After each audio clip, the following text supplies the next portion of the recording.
Hey hop hop gengs.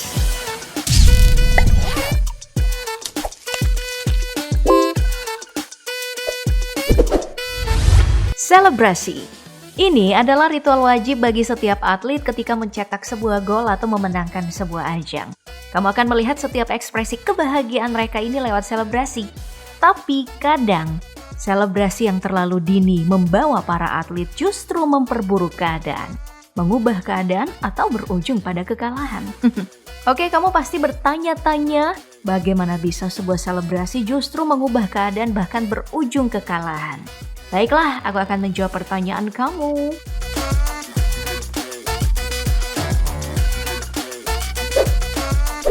Sebelum aku menjawab pertanyaan, lihat dulu deh pertandingan poker yang mempertemukan Liu dari Amerika Serikat dan Felicio dari Brasil. Di pertandingan ini keduanya sama, punya kartu jack dan 3 kartu bandar juga ada jack. Itu artinya keduanya sama, one pair. Masalahnya, Felicio hanya memegang 8 hati sementara Liu punya 10 sekop. Artinya kemenangan Liu sudah di depan mata dong. Wajarlah kalau Liu selebrasinya sambil buka sweater karena tahu dia bakal menang. Siapapun yang di posisi Liu pasti bakalan melakukan hal yang sama. Sampai kartu keempat dibuka, Liu masih menang. Felicio juga hanya terlihat pasrah. Liu girangnya bukan main. Tapi saat kartu kelima dibuka, ternyata yang muncul adalah 8 wajik. Artinya Felicio ini menang 2 pair. Berbalik dong, Felicio yang selebrasi. Dan Liu cuman bisa senyum kecut.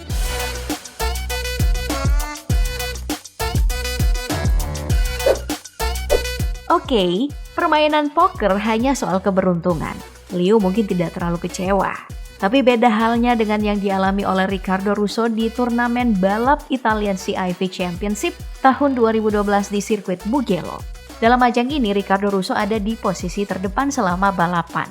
Nah, saat memasuki lap terakhir, insiden memalukan dan berujung kekalahan pun terjadi.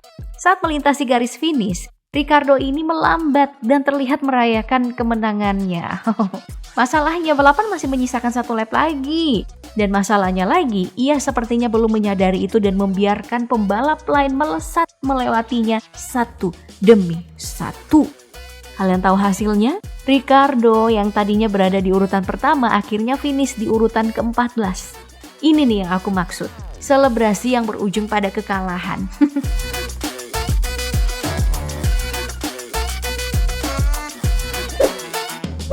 Dalam pertandingan voli, kejadian seperti itu juga sering terjadi.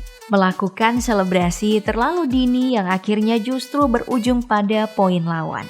Momen ini misalnya, melihat bola keluar lapangan, tim yang berseragam putih biru ini langsung merayakan poinnya.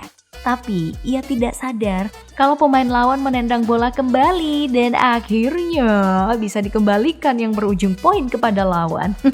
Malu kan? Sama malunya dengan tim berseragam hitam ini. Bangga bisa menahan smash keras lawannya dan mengira bola jatuh ke lantai. Tapi mereka tidak sadar kalau bola tepat mengenai salah satu pemain lawan. Bola diumpan lalu disambut dengan smash keras dan tidak terbendung. Kecele dia.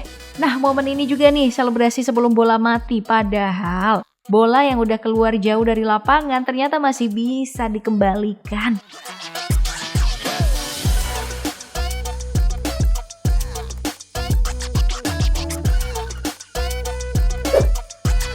Di pertandingan basket juga pernah terjadi.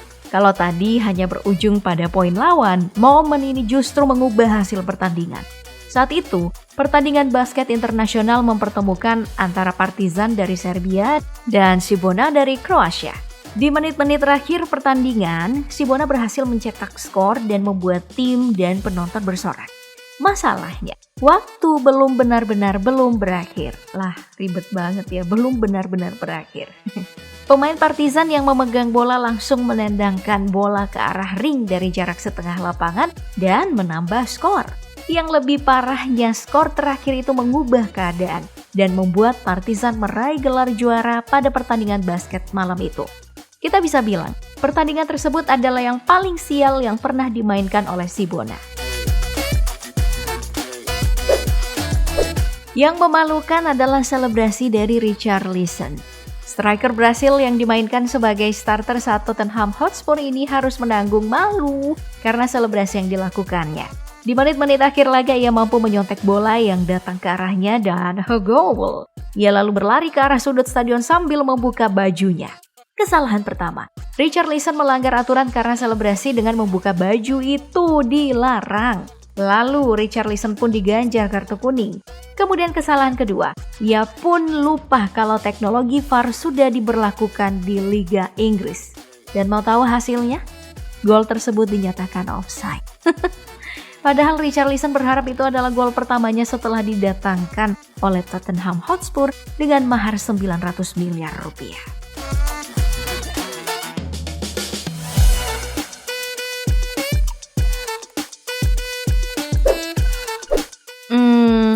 Emang aku nggak tahu sih rasanya gimana merayakan sebuah kemenangan atau gol dengan selebrasi. Tapi siapapun tahu bagaimana rasanya selebrasi. Tapi tahu-tahu bolanya belum masuk. Malu kan? Pasti itu juga yang dirasakan oleh Nick Young. Saat membela LA Lakers, ada satu momen dirinya pernah merasa malu karena aksi selebrasi yang dilakukannya. Saat itu LA Lakers menghadapi New York Knicks. Ia mencoba melakukan lemparan 3 poin. Ia langsung berbalik untuk merayakan 3 poin itu, tapi ternyata bolanya tidak masuk. Untungnya LA Lakers malam itu bisa menang. Ya, setidaknya ia tidak terlalu malu karena aksi selebrasi dininya.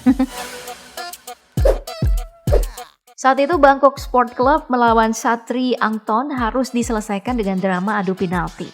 Dramatis karena skor 19 sama. Akhirnya kiper Bangkok Sport mengambil eksekusi penalti. Tapi saat menendang, bola membentur misar gawang. Kiper Satri Angthon lalu berlari keluar kotak penalti untuk merayakan kemenangan tersebut. Masalahnya, bola tetap memantul ke tanah dan mengarah ke gawang. Penonton menyadari itu dan berteriak memperingati kiper Satri Angthon. Sayangnya, bola udah terlanjur masuk. Sialnya lagi, karena aksi konyol sang kiper, timnya gagal melaju ke partai final. Sama yang dilakukan oleh Khalid Askri dalam pertandingan semifinal Moroccan Throne Cup di tahun 2009. Ia emang berhasil menggagalkan tendangan pemain lawannya. Masalahnya juga, dia ini terburu-buru berbalik dan melakukan selebrasi. Tanpa ia sadari, bola masih menggelinding masuk ke gawang sehingga wasit menyatakan gol.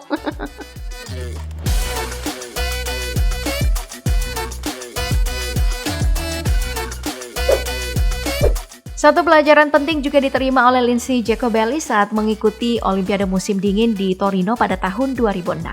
Saat itu ia digadang-gadang akan mendapatkan emas. Dan itu benar, ia berhasil memimpin selama pertandingan, bahkan mengungguli jauh wakil dari negara lain. Masalahnya, memasuki garis finish ia sudah sangat yakin bakal menang. Ia akan memulai selebrasinya, tapi sebelumnya ia berbalik untuk memastikan lawannya berada jauh di belakang.